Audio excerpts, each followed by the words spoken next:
Hey there, this is Heidi Ford from Ford's Books, and we are currently reading for our book club, The Art of Gathering, We Meet and Why It Matters by Priya Parker.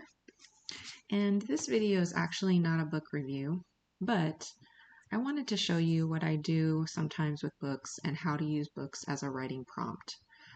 This is something you might want to try, especially if you like to write and get those creative juices flowing. So I took the first chapter of this book.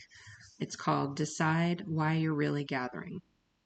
So Parker in this book talks a little bit about time being our most precious resource, which I absolutely agree.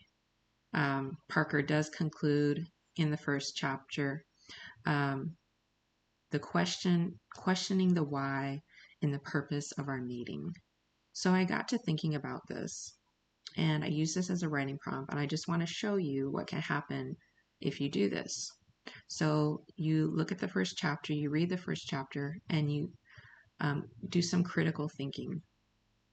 Think about what she says, how it applies to you in your life, how it applies in general, and then what do you get from that, and then write about it.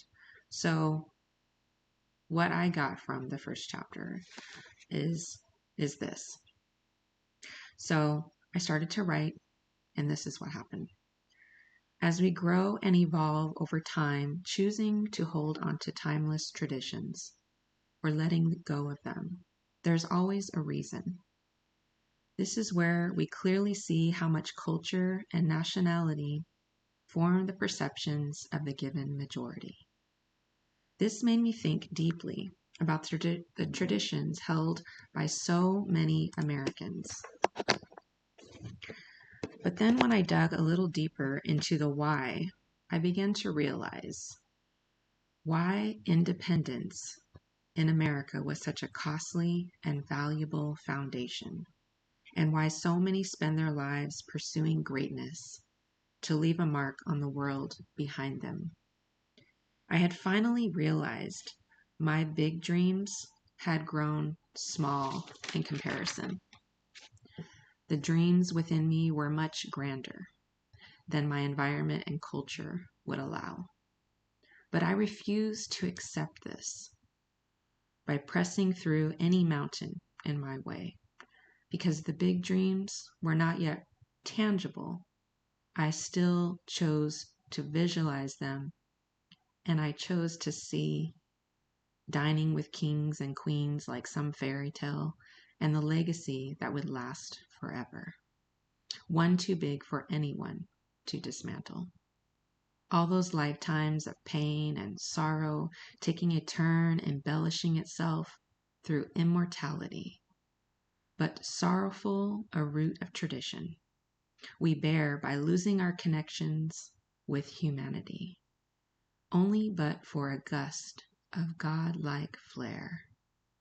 The great gods immortalized forever in earth's heavenly kingdom or Garden of Eden. We had been thrown down from our great tower, divided by the confusion of language barriers and traditions that couldn't hold on to the evolution of our time. I questioned why I thought about this. It wasn't about what it was definitely the why.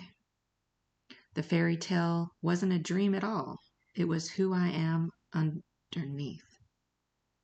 The glim and the glamour hidden behind a story of humble beginnings, one that will be told for all to remember. Did you really think I would let anyone disregard or hide my light under a bushel? After how much time and how hard I had to work just to survive. If you don't accept me for who I am, I'm fine. If you misunderstand me, it's quite all right. And if you don't recognize me, ask yourself why. But if on the other hand, you see the diamond in the rough, the spark in the darkness, or the strength shining through a lifetime of pain, salute. So this is just something that can happen if you use a book as a writing prompt. So I would suggest you try this. Instead of being bogged down and overwhelmed by reading an entire book, just do one chapter at a time. Do some critical thinking and then start journaling or writing, and you'll be amazed at what happens. So this month at the Ford's Book Club, we are reading The Art of Gathering. Again, that's by Priya Parker. And if you'd like to know more or to join the book club, you can go to fordsbooks.square.site and go to our book club page. It's only $15 a month, and you get your book within a few days. I hope you'll join us, and I'm excited. And until next time, talk to you soon.